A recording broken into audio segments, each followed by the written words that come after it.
জান্নাত যাওয়ার আগ পর্যন্ত রশিদ শরীফের রশিদ তাকে টেনে তাকে জান্নাতে নিয়ে পৌঁছায় দিবে। আল্লাহ সামিউল আলিম, আল্লাহ সব শুনেন এবং জানেন। আল্লাহ ওয়ালিয়্যুল্লাযীনা আমানু, আল্লাহ অভিভাবক এই ধরনের ইমানদারদের। ভেজালওয়ালা ইমানদারদের অভিভাবক আল্লাহ দায়িত্ব নেন না। ভেজালওয়ালা জিনিস দিয়ে কোনোদিন আপনি কল্যাণ পাবেন না। ভেজাল খাদ্য খেয়ে কোনোদিন স্বাস্থ্য ভালো হবে না। ভেজাল ওষুধ খেয়ে কোনোদিন রোগ ভালো হবে না। ভেজাল কোনো কিছু দিয়ে আপনার কোনো উপকার হবে না, ক্ষতি হবে শুধুমাত্র। ভেজাল ওষুধ খাবেন, ডাক্তার সাহেব বলেছে একটা ওষুধ খাবেন আপনার রোগ ভালো হয়ে যাবে, কিন্তু আপনি 10টা ক্যাপসুল খেলেন, রোগ আপনার ভালো হয় না।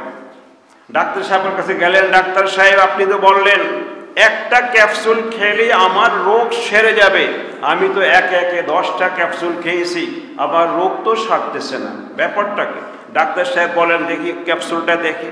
ক্যাপসুল খুলে দেখে ভিতরে আসলে সব ভেজালে ভরা, সব খড়ি মাটি আর এই সেই দিয়ে ভরা, মুখ ভালো ওষুধ, খাঁটি ওষুধ নয়। এই ভেজাল 10 টাকা 100টা খাইলে কোনো লাভ হবে না। আর খাঁটি ওষুধ একটা খাবেন, একটাই আপনাকে রোগ থেকে মুক্ত করবে। আল্লাহ সুবহানাহু ওয়া তাআলা আমাদেরকে পৃথিবীতে পাঠিয়ে আমাদেরকে পথ দেখাবার জন্য, আমাদেরকে শান্তির পথ, কল্যাণের পথ, তাওহীদের পথ দেখাবার জন্য যুগ যুগের নবী রাসূল প্রেরণ করেছে। তারা ছিলেন শিক্ষক, উম্মার শিক্ষক। যেমন মুহাম্মদুর রাসূলুল্লাহ সাল্লাল্লাহু আলাইহি ওয়াসাল্লাম বলেছেন, ইন্নামা বুইসতু মুআল্লিমান, আমি একমাত্র শিক্ষক হিসেবে প্রেরিত হয়েছি। আম্বিয়া আলাইহিস সালাতু ওয়াস সালাম প্রত্যেকই তাওহীদের দাওয়াত দিয়েছেন, আল্লাহর একত্ববাদের দাওয়াত দিয়েছেন। একমাত্র আল্লাহর ইবাদত করা, আল্লাহ ব্যতীত আর কারো ইবাদত চলবে না, এই ঘোষণা দেওয়ার জন্য সমস্ত নবীকে আল্লাহ পাক সুবহানাহু ওয়া তাআলা পৃথিবীতে পাঠিয়েছেন। আল্লাহ পাক বলেন কোরআনে কারিমে সূরা নাহলের 36 নম্বর আয়াতে, তিনি 36 নম্বর আয়াত সূরা নাহলে বলেন যে আমি প্রত্যেক সম্প্রদায় রসুল পাঠিয়েছি এই ঘোষণা দেওয়ার জন্য, আনইবুদুল্লাহ, একমাত্র আল্লাহ সুবহানাহু ওয়া তাআলার ইবাদত করো, ওয়াজতানিবুত তাগুত, তাগুতকে বর্জন করো। ওয়ালাকাদ বাআসনা ফি কুল্লি উম্মাতিন রাসূলা, প্রত্যেক সম্প্রদায়ে, প্রত্যেক জাতিতে আমি রসুল পাঠিয়েছি একটাই মেসেজ দেওয়ার জন্য, একটাই ঘোষণা দেওয়ার জন্য, যে ঘোষণা হলো আনইবুদুল্লাহ, ও আমার জাতি, ও আমার সম্প্রদায়, একমাত্র আল্লাহর ইবাদত করো, ওয়াজতানিবুত তাগুত, তাগুতকে বর্জন করো। আল্লাহ বিরোধী শক্তি যারা রয়েছে, আল্লাহ সুবহানাহু ওয়া তাআলার দ্বীনের বিরুদ্ধে যারা কথা বলে, তাদেরকে বর্জন করার জন্য আম্বিয়া আলাইহিস সালাতু ওয়াস সালামকে এই ঘোষণা দেওয়ার জন্য প্রেরণ করেছেন। এবং সমস্ত নবী এই কথাই বলেছেন, ইয়া কওমি ইবুদুল্লাহ মা লাকুম মিন ইলাহিন গায়রু, ও আমার সম্প্রদায় একমাত্র আল্লাহর ইবাদত করো, মা লাকুম মিন ইলাহিন গায়রু, আল্লাহ ব্যতীত আর তোমাদের দ্বিতীয় কোনো সত্য ইলাহ নেই। ইলাহ একজনই, মাবুদ একজনই, যার ইবাদত করা হবে, যার তাওহীদের ঘোষণা দেওয়া হবে, তিনি হলেন একমাত্র আল্লাহ সুবহানাহু ওয়া তাআলা। অতএব আম্বিয়া আলাইহিস সালাতু ওয়াস সালামের এই দাওয়াত অনুযায়ী, তাদের ঘোষণা অনুযায়ী আমাদের জীবনের সকল ক্ষেত্রে একমাত্র আল্লাহ সুবহানাহু ওয়া তাআলার ইবাদত করা, তার তাওহীদের ঘোষণা দেওয়া, তার তাওহীদের বিশ্বাস আমাদের মন মানুষের চিন্তায় চেতনা রাখা আমাদের জন্য জরুরি, বাধ্যতামূলক, দুনিয়া আখিরাতের কল্যাণ ও শান্তির জন্য, মুক্তি লাভের জন্য। তাওহীদের কালিমা লা ইলাহা ইল্লাল্লাহ, এটা হলো সবচেয়ে উত্তম বাক্য।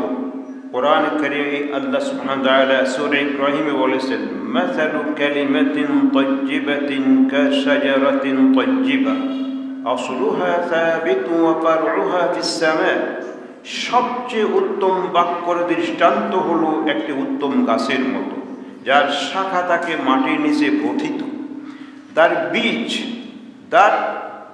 বীজ থাকে মাটির নিচে প্রথিত, শিকড় থাকে মাটির নিচে গ্রথিত, আর উপরে তার গাছ ওঠে এবং সেই গাছের পত্র পল্লব, ফল মূল ছড়িয়ে পড়ে, সারা পৃথিবীর মানুষ তা থেকে উপকৃত হয়।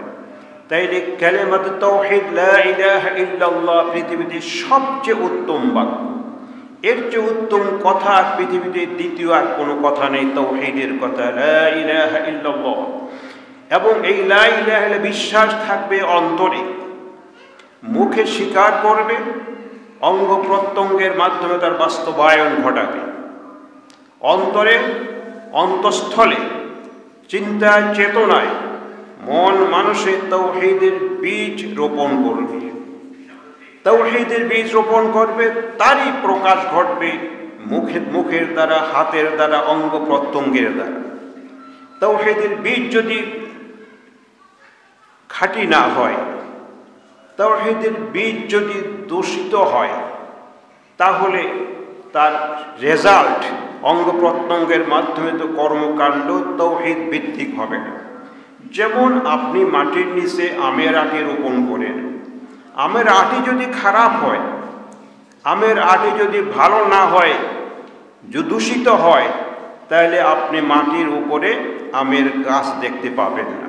কারণ মাটির নিচের আটিটা আপনার খাঁটি হতে হবে, পরিশুদ্ধ হতে হবে, সুন্দর হতে হবে, সুষ্ঠু হতে হবে। যদি মাটির নিচের আটি আপনার সুন্দর হয়, সুষ্ঠু হয়, সতেজ হয়, তাহলে আপনি মাটির উপরে একটি গাছের সুন্দর একটি আম গাছের চারা উঠবে আশা রাখতে পারেন। আর এই আম গাছের চারাটি আস্তে আস্তে বড় হবে, একদিন মহিরূপে ধারণ করবে, আর তার সারা পৃথিবীর মানুষ, দুনিয়ার মানুষ উপকৃত হবে তার। তাইলে আপনার অন্তরে থাকবে তাওহীদের বিশ্বাস, আল্লাহর একত্ববাদের বিশ্বাস। এই বিশ্বাসে কোনো যদি ঘাটতি দেখা যায়, এই বিশ্বাসে যদি কোনো ত্রুটি থাকে, তাহলে আপনি আপনার অঙ্গ প্রত্যঙ্গ দিয়ে যে সমস্ত আমল করবেন, সে আমলগুলি আল্লাহ পাকের কাছে গ্রহণযোগ্য হবে না। কারণ তখন আমলগুলি হবে অসুন্দর। আমলগুলি যদিও বাহ্যিক দৃষ্টিতে সুন্দর মনে হবে, কিন্তু প্রকৃতপক্ষে সে আমল আপনার জন্য সুফল বয়ে আনবে না। এই জন্য তাওহীদের বিশ্বাস আপনার অন্তরে থাকবে, এবং অন্তরে গায়রুল্লাহর চিন্তা চেতনা বিশ্বাস, কুফরি চিন্তা চেতনা বিশ্বাস, শিরকি চিন্তা চেতনা বিশ্বাস, নাস্তিকবাদী চিন্তা চেতনা বিশ্বাস অন্তর থেকে ধুয়ে মুছে পরিষ্কার করে ফেলতে হবে। অন্তরকে একেবারে পরিশুদ্ধ করতে হবে, তাহলেই আপনার অঙ্গ প্রত্যঙ্গের কার্যকলাপ সুষ্ঠু হবে, সুন্দর হবে, এবং সেই কার্যকলাপ আপনাকে দুনিয়ায় শান্তি দেবে, কবরে শান্তি দেবে, পরকালে শান্তি দেবে, চিরস্থায়ী জান্নাত আপনার লাভ করতে সক্ষম হবে। এই জন্য তাওহীদের কালেমাকে অন্তরে স্থান দিতে হবে পরিশুদ্ধভাবে। নাস্তিকবাদের চিন্তা চেতনা, তাওহীদের পরিপন্থী কোনো চিন্তা চেতনা যদি অন্তরে লালন করেন, তাহলে আপনি অঙ্গ প্রত্যঙ্গের মাধ্যমে যে কোনো কাজ করেন না কেন, সে কাজ আল্লাহ পাকের নিকট গ্রহণযোগ্য হবে না। এই জন্য কোরআন কারীমে আল্লাহ পাক বলেছেন, فَمَنْ يَكْفُرْ بِالطَّاغُوتِ وَيُؤْمِنْ بِاللَّهِ فَقَدِ اسْتَمْسَكَ بِالْعُرْوَةِ الْوُثْقَى لَا انفِصَامَ لَهَا وَاللَّهُ سَمِيعٌ عَلِيمٌ। فَمَنْ يَكْفُرْ بِالطَّاغُوتِ, আপনার অন্তরে ঈমানের বীজ রোপণ করার জন্য, তাওহীদের বীজ রোপণ করার জন্য শর্ত হলো, প্রথম, তাওহীদ পরিপন্থী চিন্তা চেতনাকে অন্তর থেকে উপড়ে ফেলে দিতে হবে। আপনি ভিতরে তাওহীদ বিরোধী শিরকি আকীদা চিন্তা চেতনা লালন করবেন, আর তাওহীদের জিকির করবেন, লা ইলাহা ইল্লাল্লাহ জিকির করবেন, আমল করবেন, সে আমল আল্লাহ পাকের নিকট অ্যাকসেপ্ট হবে না। যেমন আপনি যদি জমিন চাষ করেন, জমিনে কাঙ্ক্ষিত মানের ফলন আপনি পেতে চান, তাহলে জমিনকে প্রথম দায়িত্ব হলো আপনি জমিনকে চাষাবাদ করেন। জমিন চাষ করে আগাছা পরগাছা যা কিছু রয়েছে উপড়ে ফেলে দিতে হবে। বড় বড় চাকাগুলো ভেঙে একেবারে মিশ করে ফেলতে হবে। আগাছা পরগাছা উপড়ে ফেলে দিয়ে তারপরে আপনি কাঙ্ক্ষিত মানের বীজ বপন করেন, আপনি আশা করতে পারেন যে কাঙ্ক্ষিত মানের ফলন আপনি পাবেন। আর যদি আপনার জমিনে আগাছা পরগাছা সব বহাল তবিয়তে আছে, তারপরে বড় বড় চাকা পাথর পড়ে আছে, আপনি গাজীপুরে একবার ধান গবেষণা কেন্দ্র থেকে উন্নত মানের বীজ বপন করেন, এই বীজ কখনো আপনাকে কাঙ্ক্ষিত মানের ফলন আপনাকে দেবে না। শর্ত হইল, প্রথম শর্ত হইল আগে জমিন চাষ করেন, জমিন থেকে আগাছা পরগাছা উপড়ে ফেলে দেন, তারপরে কাঙ্ক্ষিত মানের বীজ বপন করেন। আপনি আশা করি আপনি আপনার কাঙ্ক্ষিত মানের ফলন পাবেন।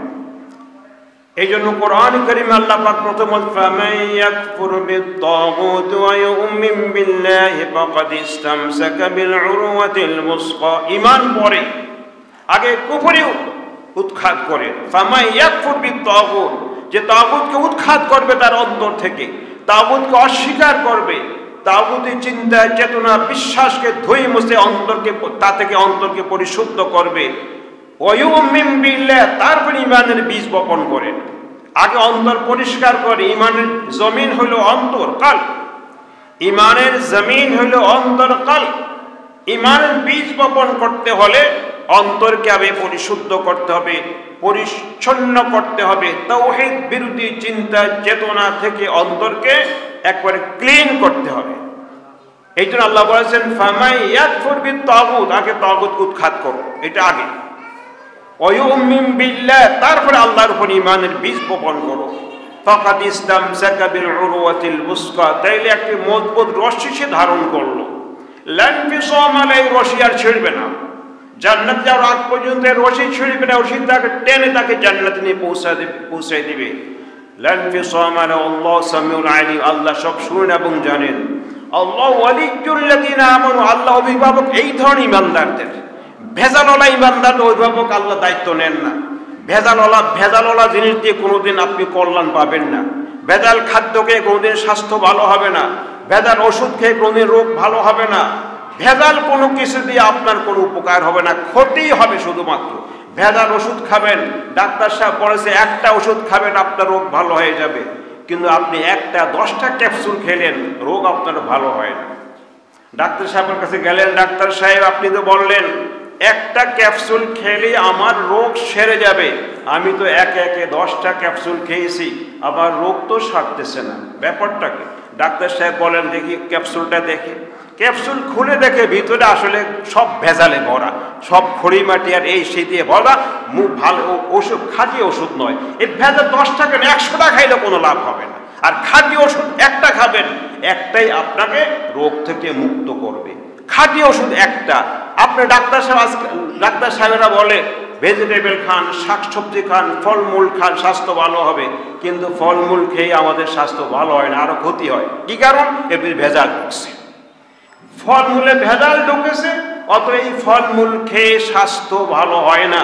এই শাকসবজি খেয়ে এই ফরমালিনযুক্ত শাকসবজি খেয়ে স্বাস্থ্য ভালো হয় না, আরো ক্ষতি হয়। ঠিক এমনিভাবে ভেজালওয়ালা ঈমান দিয়ে কোনোদিন জান্নাতে যাওয়া যাবে না। ভেজালওয়ালা কালেমা দিয়ে কোনোদিন জাহান্নাম থেকে মুক্তি পাওয়া যাবে না।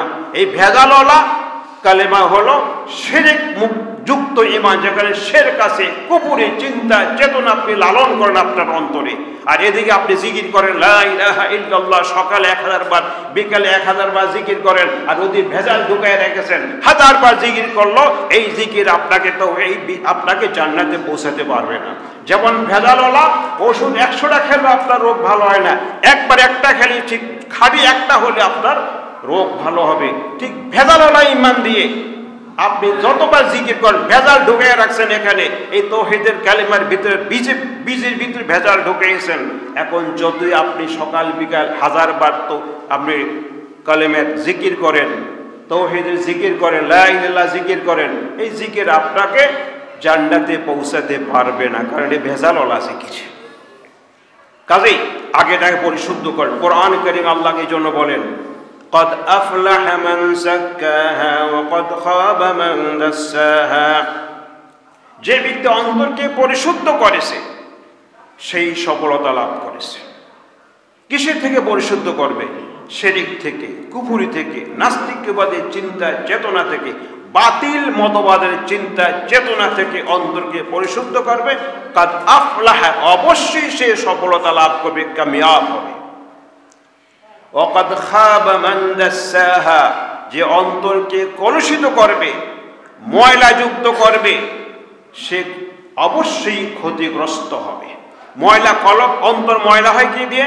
শিরক দিয়ে, শিরকি আকীদা দিয়ে, কুফরি আকীদা দিয়ে, নাস্তিক্যবাদী আকীদা দিয়ে, বাতিল আকীদা দিয়ে, বিশ্বাস দিয়ে কি হয়? অন্তর মলিন হয়, অন্তর কালিমা, অন্তর ময়লা যুক্ত হয়। এই ময়লা যুক্ত যদি অন্তর হয়, আল্লাহ বলেন ওয়াকাদ খাবা মান দাসসাহা, অন্তরকে যে ময়লা যুক্ত করেছে সে কখনো সফলতা লাভ করবে না, সে ক্ষতিগ্রস্ত হবে। অন্য আয়াতে আল্লাহ পাক বলেন ইয়াউমা লা ইয়ানফা'ু মালুন ওয়ালা বানুন ইল্লা মান আতাল্লাহা বিকলবিন সালিম। এমন এক দিবস, যে দিবসে এই দুনিয়ার সম্পদ, সন্তান সন্ততি, অর্থবিত্ত কোনো কিছু উপকারে আসবে না, কেউ কোনো উপকার করতে পারবে না। ইল্লা মান আতাল্লাহা বিকলবিন সালিম, একমাত্র সেই উপকৃত হবে যে সুস্থ হৃদয় নিয়ে আসবে, যে হৃদয়ে কোনো বিমার নাই, রোগ নাই, ভেজাল নাই, ভেজাল মুক্ত হৃদয় নিয়ে যে আসবে সেই সেদিন উপকৃত হবে। সে কলবে সালিম কোনটা? যে কলবে শিরক নাই, বেদাত নাই, কুফরি চিন্তা নাই, নাস্তিকবাদ চিন্তা নাই, বাতিল চিন্তা নাই, বাতিল মতবাদের চিন্তা নাই, কোনো চিন্তায় একমাত্র তাওহীদের বিশ্বাস। সেটা হলো ভেজাল মুক্ত দিন, সেটা হলো সুস্থ দিন। শরীর টিকবে, স্বাস্থ্য ভালো হবে। আর যদি খাবারে ভেজাল থাকে, খাবেন অনেকগুলো, খেলেন অনেকগুলো, খাওয়ার পরেও স্বাস্থ্য ভালো তো হবেই না, বরং আগে যতটুকু শক্তি ছিল ওই শক্তিটুকু লয় হয়ে যাবে। আগে তো বিছানা থেকে উঠে দাঁড়াইতে পারতেন, এখন দাঁড়াইতেও পারবেন না। বাথরুমে যেতে অবস্থা এত খারাপ হবে, দাঁড়ানোও যাবে না। ঠিক এরকম ভেজাল কলেমা দিয়ে যতই আমল করি, এই আমল নিয়ে কিয়ামতের ময়দানে দাঁড়ানো যাবে না, এই আমল থাকবে না, টিকবে না একটাও। এই জন্য সর্বপ্রথম দায়িত্ব ভেজাল মুক্ত ঈমান আমার আপনার হতে হবে, শিরক মুক্ত ঈমান হতে হবে। আপনার অ্যাপয়েন্টমেন্ট লেটার যদি ঠিক না হয়, যে চাকরি করবেন আপনি মাসের শেষ বেতন পাবেন, অ্যাপয়েন্টমেন্ট লেটার যদি ভুল থাকে, সঠিক না হয়, আর আপনি সারা মাস কাজ করলেন ঠিকই অফিসে, মাসের শেষ গিয়ে বেতন পাওয়ার আশা করতে পারবেন না, কারণ আপনার লেটারে গোলমাল আছে। অ্যাপয়েন্টমেন্ট লেটারে গোলমাল আছে, আপনি মাসের শেষ বেতন পাবেন না। আগে এটা ঠিক করেন, তারপরে কাজ করেন। অফিসে চেয়ারে গিয়ে বসেন, পরে আগে অ্যাপয়েন্টমেন্ট লেটার ঠিক করেন। এই লেটার ঠিক না হইলে আপনার চাকরি কোনো কাজে লাগবে না। ছাত্ররা স্কুল কলেজে পরীক্ষা দেয়, আগে রেজিস্ট্রেশন ঠিক করো। রেজিস্ট্রেশন যদি গোলমাল থাকে, রেজিস্ট্রেশনের নাম, বাপের নাম ভুল থাকে, অমুকটা ভুল থাকে, এই রেজিস্ট্রেশন কার্ড দিয়ে দেখা যায় পরীক্ষা দিতে রেজাল্ট হবে না, কারণ রেজিস্ট্রেশনের ভেজাল আছে। আগে ওটা ঠিক করো। এই জন্য ঈমান আগে ঠিক করো, তাওহীদের বিশ্বাস ঠিক করো, আকীদা ঠিক করো। আকীদা ঠিক হলে এবার বাকি আমল যা কিছু করবে সেটা তার জন্য কার্যকর হবে, ফলপ্রসূ হবে, আর নতুবা সব ব্যর্থ হবে, বেকার যাবে। এই জন্য আসুন ঈমানকে পরিশুদ্ধ করি। তারপরে আল্লাহ পাক যে সমস্ত নবীকে পাঠালেন, ইয়া কওমি ইবুদুল্লাহ মা লাকুম মিন ইলাহিন গায়রুহু, ও আমার সম্প্রদায় একমাত্র আল্লাহর ইবাদত করে। ইবাদতটা কি? আমরা সব সময় শুনি, জিন ইনসান আল্লাহ সৃষ্টি করেছেন একমাত্র আল্লাহর ইবাদতের জন্য। ওমা খালাকতুল জিন্না ওয়াল ইনসা ইল্লা লিয়াবুদুন, একমাত্র আল্লাহর ইবাদত করার জন্য আল্লাহ পাক জিন ইনসান সৃষ্টি করেছেন, এবং ইবাদত করার জন্য, একমাত্র আল্লাহর ইবাদত করার জন্য আম্বিয়া আলাইহিমুস সালাতু ওয়াস সালাম সকলকে দাওয়াত দিয়েছেন। ইবাদতটা কি? ইবাদত আত-তাযাল্লুল খুদু', বিনয়ী হওয়া, মাথা নত করে দেয়া। আল্লাহ পাকের পক্ষ থেকে যা নির্দেশ আসবে সে নির্দেশ সামনে মাথাকে নত করে দেয়া, বিনা বাক্যবে, বিনা যুক্তি তর্কে। আল্লাহ আদেশ করেছেন, অতএব সেই আদেশ মেনে নিয়ে তার সামনে মাথা নত করে দেওয়ার নাম ইবাদত। যেমন আল্লাহ পাক আদেশ করলেন ফেরেশতাদেরকে আদমকে সিজদা করো। ফেরেশতারা কোনো তর্কে না গিয়ে, যুক্তিতে না গিয়ে সিজদায় লুটে পড়লেন। তারা হলেন ইবাদু মুকরামুন, আল্লাহর সম্মানিত বান্দা তারা হয়েছে। আর ইবলিস বিতর্ক শুরু করে দিয়েছে। লিমা আসজুদ, কেন সিজদা করব? খালাকতানি মিন নার ওয়া খালাকতা মিন তিন, আমাকে আগুন দিয়ে সৃষ্টি করেছে, আগুন ঊর্ধ্বগামী, সে হলো মাটি দিয়ে সৃষ্টি করে, তার পায়ের নিচে থাকে, আমার পজিশন বেশি। সিজদা করল না, হয়ে গেলে কি মালউন, অভিশপ্ত। তাইলে আল্লাহ সুবহানাহু ওয়া তাআলার পক্ষ থেকে যা নির্দেশ আসবে সেই নির্দেশকে বিনা বাক্যে বিনা যুক্তিতর্কে মেনে নেওয়ার নাম হলো ইবাদত। তাই আল্লাহ পাকের পক্ষ থেকে প্রথম নির্দেশ হলো আল্লাহ সুবহানাহু ওয়া তাআলা ব্যতীত কাউকে সিজদা করা যাবে না, কারো দাসত্ব গোলামি করা যাবে না, কারো হুকুম মানা যাবে না, আল্লাহর হুকুমের সাথে সাংঘর্ষিক কারো হুকুম মানা যাবে না, আল্লাহর হুকুম মেনে চলতে হবে। আল্লাহ পাকের পক্ষ থেকে যা হুকুম আসবে সে হুকুমের সামনে মাথা নত করতে হবে। যেমন ইব্রাহিম আলাইহিস সালাতু ওয়াস সালাম মুসলিম মিল্লাতের পিতা। আল্লাহ পাক বলেন, ইয ক্বালা লাহু রাব্বুহু আসলিম ক্বালা আসলামতু লিরাব্বিল আলামিন। আল্লাহ পাক যখন আদেশ করলেন আসলিম, মাথা নত করে দাও, সারেন্ডার করো, কোনো তর্ক করেন নাই। ইব্রাহিম আলাইহিস সালাতু ওয়াস সালাম মুসলিম মিল্লাতের পিতা, কোনো তর্ক করেন আল্লাহ কেন সিজদা করব, কেন মাথা নত করব, সাথে সাথে বললেন আসলামতু লিরাব্বিল আলামিন, রব্বুল আলামিনের সামনে আমি মাথা নত করে দিলাম, সারেন্ডার করলাম। ইব্রাহিম আলাইহিস সালাতু ওয়াস সালাম সন্তান হয় না, ৮৬ বছর বয়স যখন বার্ধক্যে তিনি পৌঁছেছেন, আল্লাহকে দোয়া করছেন, আল্লাহ একটা সন্তান, রব্বি হাবলি মিনাস সালিহিন, ও আমার রব আমাকে একটা নেক সন্তান দেন। আমরা খালি সন্তান চাই, নেক সন্তান চাইতে হবে, খালি সন্তান চাইলে হবে না। অনেকে ছেলে চায়, মেয়ে চায়, ভালো কথা, কিন্তু চাইতে হবে নেক সন্তান। আবার অনেকে মাজারে গিয়ে কবরে গিয়ে সন্তান চায়, সেটাও শিরকের অন্তর্ভুক্ত, সেটা শিরক না, জায়েজ। তাহলে ইব্রাহিম আলাইহিস সালাতু ওয়াস সালাম বার্ধক্যে, কেউ বলছে ৮৬ বছর বা কেউ আরো বেশি বলেছেন, এই বয়সে একটি সন্তান পেয়েছেন, তার নাম ইসমাঈল। সন্তান হলো ইরাকে অথবা সিরিয়াতে, দুই বর্ণনাই আছে। মাত্র সন্তান হলো, এত বছর পরে কত আদরের সন্তান। আল্লাহ আদেশ করলেন, যাও মক্কার সেই জনমানবহীন এলাকায় রেখে আসো। একটি প্রশ্ন করেন আল্লাহ, এই ছোট্ট সন্তানকে কিভাবে রেখে আসবো, কার কাছে থাকবে? নাই গাছ, নাই মানুষ, নাই পানি, না খাবার, কোনো কিছু নেই, কোনো প্রশ্ন করেন নাই। আল্লাহ আদেশ করেছেন, চলে গেছেন, সেই মক্কার জনমানবহীন এলাকায় রেখে আসলেন। এটার নাম হলো ইসলাম, এটার নাম হলো আল্লাহর ইবাদত, এটার নাম ইবাদত। আল্লাহ পাকের পক্ষ থেকে নির্দেশ এসেছে, মাথা নত করে দাও, এটার নাম ইবাদত, এটার নাম ইসলাম, সারেন্ডার করা। তারপরে এই সন্তান যখন একটু বড় হয়েছে, ১২-১৩ বৎসর পিতার সাথে কাজ করার, সহযোগিতা করার উপযুক্ত হয়েছে, আল্লাহ আদেশ করলেন, তাও স্বপ্নযোগে, কি জবা কর। কোনো প্রশ্ন, আমার সন্তান কি অপরাধ করেছে, কি অপরাধ করলে সন্তান জবে করে আদেশ আসলো? কোনো কথা নাই। বরং ইসমাইলকে বললেন তিনি, ইন্নী আরা ফিল মানামি আন্নী আযবাহুকা ফানজুর মাযা তারা ক্বালা ইয়া আবাতি ইফআল মা তু'মার সাতাজিদুনি ইনশাআল্লাহু মিনাস সাবিরিন। ছেলেকে বললেন, আমি স্বপ্নে দেখছি যে আমি তোমাকে জবা করছি। আর নবীদের স্বপ্নে ওহী।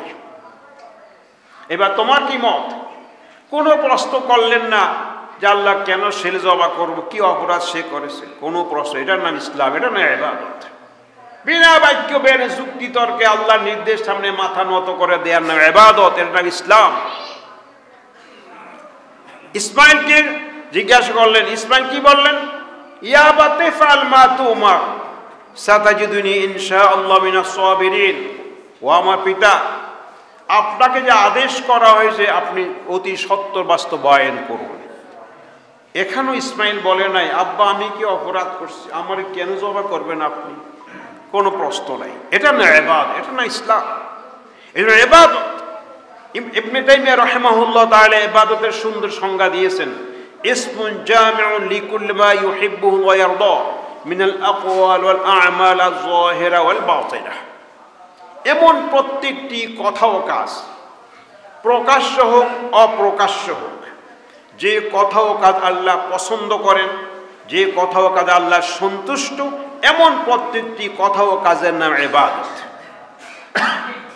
তাইলে একজন মানুষ যে আল্লাহর বান্দা 24 ঘন্টায় 24 আওয়ার্স তার কর্তব্য হবে আল্লাহর পছন্দ অনুযায়ী কথা বলা, পছন্দ অনুযায়ী কাজ করা। যে কাজে আল্লাহ সন্তুষ্ট হবেন, আল্লাহ পছন্দ করেন, অঙ্গ প্রত্যঙ্গ তার দেয়া।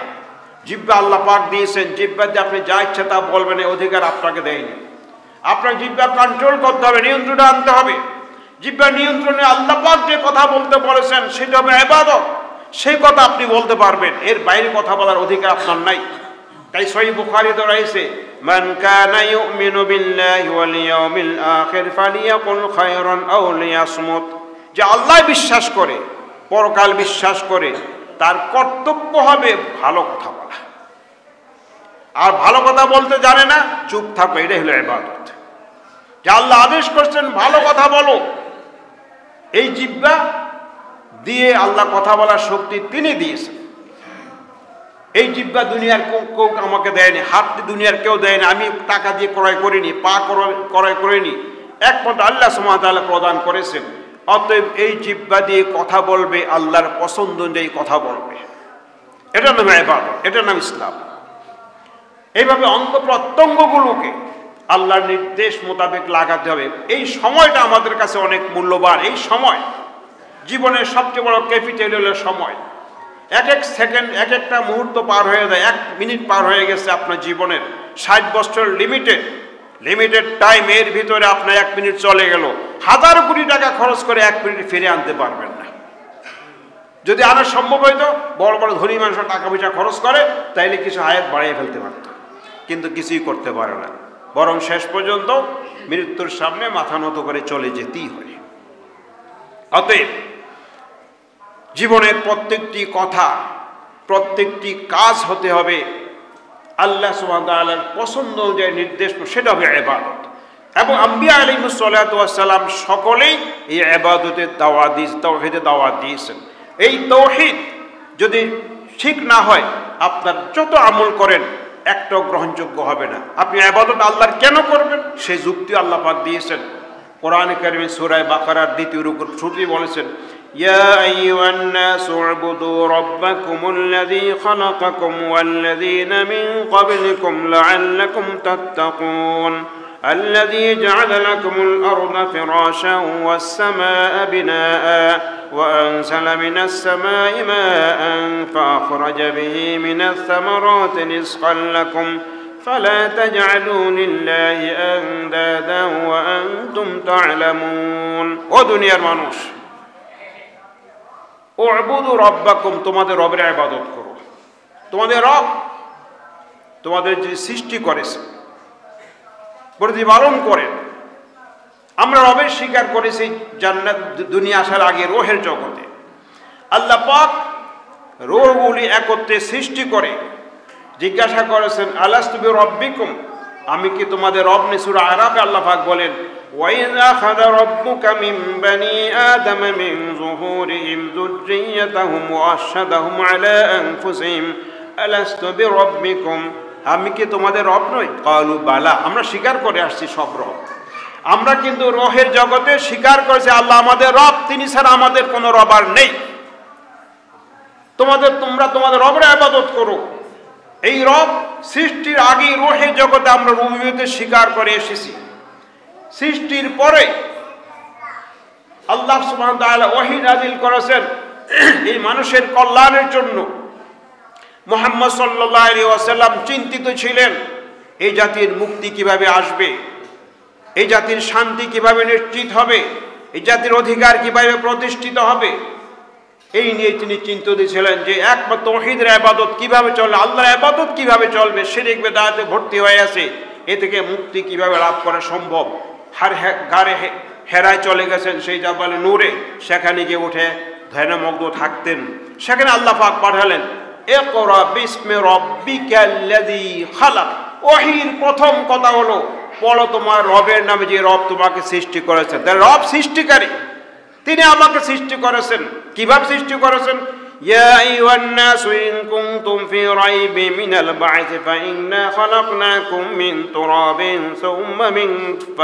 ثم من نطفة ثم من علقة ثم من مضغة مخلقة غير مخلقة লিনুবাইয়্যিন। এইভাবে সূরা হজে আল্লাহ পাক বিস্তারিত বলেছেন, সূরা মুমিনে বলেছেন, কোরআনে কারীম বিভিন্ন জায়গায় মানুষ সৃষ্টি কিভাবে হলো আল্লাহ উল্লেখ করেছেন। তাহলে আল্লাহ সুবহানাহু ওয়া তাআলা আমাদেরকে আমরা স্বীকার করেছি তিনি আমাদের রব।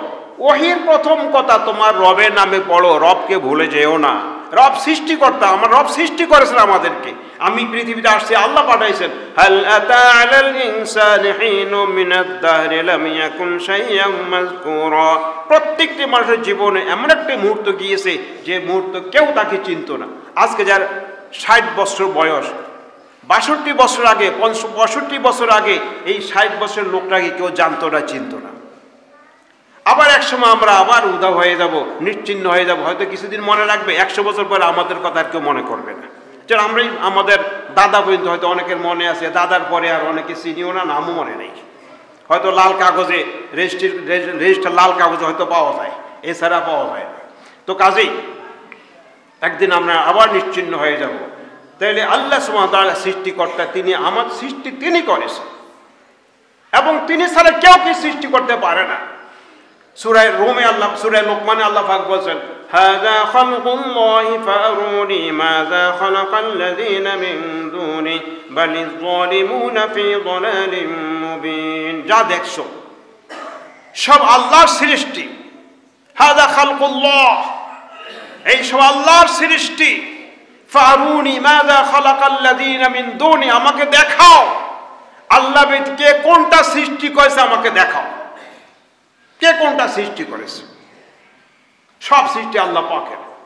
এখন আপনারা বলতে পারেন, আমরা তো কম্পিউটার বানাইলাম, মোবাইল বানাইলাম, প্লেন বানাইলাম, কত কিছু বানাইলাম আমরা, আর আল্লাহকে সব আল্লাহ বানাইছে, আমরা তো বানাইছি।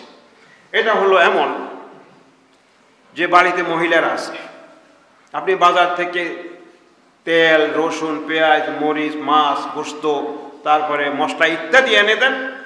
মহিলা কি করে, এটার সাথে ওটা একটু মিশায়, একটু হলুদ দেয়, একটু মরিচ দেয়, একটু পেঁয়াজ দেয়, একটু মশলা দেয়, একটু লং দেয়, একটু এলাচি দেয়, একটা সুন্দর তরকারি রেডি করে আপনার টেবিলে হাজির করে। এবার যদি মহিলা বলে, সব ক্রেডিট তো আমার, এত সুন্দর তরকারিটা, এত মজার তরকারিটা কে বার, আমি তো, তুমি কি করছো, কিছুই করো না। এখন যদি পুরুষ বলে, ঠিক আছে আমার পেঁয়াজ আমাকে দিয়ে দাও, আমার মরিচ আমাকে দিয়ে দাও, আমার মাছ আমাকে দিয়ে দাও, আমার পানি আমাকে দিয়ে দাও, আমারটা আমার সব দিয়ে দাও, এবার বানাও, দেখি একটা তরকারি বানাবে, কি সুন্দর তরকারি বানাইতে পারে। আল্লাহ সুবহানাহু ওয়া তাআলা বানালেন আগুন, পানি, বাতাস, মাটি, লোহা, ব্রেড, সব আল্লাহ সৃষ্টি। আমরা মহিলার মত কি করছি, এটার সাথে ওটা একটু মিশাইছি, ওটার সাথে একটু লাগাইছি, এবার কিছু কম্পিউটার হয়ে গেছে, মোবাইল হয়ে গেছে।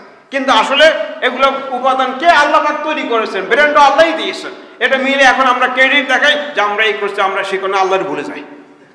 বউ যদি আল্লাহর স্বামীর ভুলে যায় যে আমি সব করছি, তাহলে বউর ঘরে শান্তি থাকতে পারে, এই ঘরে বউ শান্তি থাকতে পারবে না। কারণ করলাম আমি, সব কিছু যোগান দিলাম আমি, তুমি একটু লাড়া ছাড়ি দিয়ে এটা তো ওটা করছো, আর এখন ক্রেডিট দেখা আমার কোনো দাম নাই। তো এরকম আল্লাহর কোনো দাম নাই, এখন আল্লাহর কোনো মূল্য নাই, এখন আমি সব কিছু হয়ে গেছি, আমি অমুক সায়েন্টিস্ট, আমি অমুক বিজ্ঞানী, অমুক এই সেই, এবং আল্লাহকে বানায় না। ওই বোর যে অবস্থা হইব ঘরে, ঠিক এইরকম আমাদের অবস্থা এরকম। অতএব আসুন তাওহীদের বিশ্বাস, খাঁটি বিশ্বাস লালন করি, খাঁটি ইবাদত করি, একমাত্র আল্লাহ সুবহানাহু ওয়া তাআলা ইবাদত করি, তাকে রব হিসাবে মেনে নেই। রবের অনেক অর্থ আছে, কোরআনে কারীম অনেক জায়গায় অনেক বিভিন্ন অর্থে আসছে। অতএব এই রব হিসেবে একমাত্র আল্লাহ, ইবাদতের যোগ্য একমাত্র আল্লাহ, তাওহীদের বিশ্বাস, রুবুবিয়্যতের বিশ্বাস অন্তর রেখে যদি আমাদের ইবাদতগুলি সেভাবে গড়ে তুলতে পারি, তাহলে এর ভিত্তি করে যদি আমার ইবাদতের পাহাড়, আমার ইবাদতের বিল্ডিং গড়ে ওঠে, বিল্ডিং টিকবে। আর যদি বিল্ডিংয়ের গোড়ায় নিচে যদি ভেজাল থাকে, ভিত দিয়েছেন বিল্ডিং করার সময় যদি ভেজাল রাখেন, ভিতরে খাঁটি জিনিস না দেন, বিল্ডিং হতে উঠেছেন, কিন্তু কয়দিন পরে এদিকে কাইতে পড়বে না, ওদিক কাইতে পড়ে, মাঝে মাঝে কাইতে পড়ে, পত্রিকা দেখেন মাঝে এরকম কাইতে পড়বে। কাজেই মজবুত ভিত্তিটা হতে হয় মজবুত। আবল ত্রুটি করেন, আপনি যদি রং নাও ঠিক মতো দেন, অমুকটা না করেন, বিল্ডিং থাকার মতো ব্যবস্থা তো হইব, ইট গাঁথি দিলেও তো একটা ওয়াল ব্যবস্থা হইব, কিন্তু গোড়ায় যদি বেদাল থেকে যায়, তাহলে বিল্ডিং ঘুমাইছেন আপনি গায়ের উপরে, বিল্ডিং কাটিয়ে পড়ে আর মরবে না। এই জন্য গোড়া হইল তাওহীদের বিশ্বাস, আকীদাকে আপনি মজবুত করেন, সুদৃঢ় করেন, আকীদা কোনো ভেজাল আছে, তাইলে আপনার আমলের ভিত, আমলের ইমারত একদিন কাঁথিয়ে পড়বে, এই ইমারত দিয়ে আপনি পার হতে পারবেন না। অতএব আসুন আমরা সকলেই তাওহীদের খাঁটি বিশ্বাস লালন করি, আকীদাকে বোঝার চেষ্টা করি, রবকে চেনার চেষ্টা করি, এর মাধ্যমে আমাদের ইবাদতের ভিতকে গড়ে সুন্দর ইবাদতের ইমারত তৈরি করি। ইনশাআল্লাহ দুনিয়ার শান্তি, পরকালে মুক্তি লাভ করা সম্ভব হবে। আল্লাহ পাক আমাদেরকে তৌফিক দান করুন। আকুলু কাউলি হাযা ওয়া আস্তাগফিরু লাকুম ওয়া লিসাইরিল মুসলিমিন ফাস্তাগফিরুহু ওয়া গফুরুর রহিম।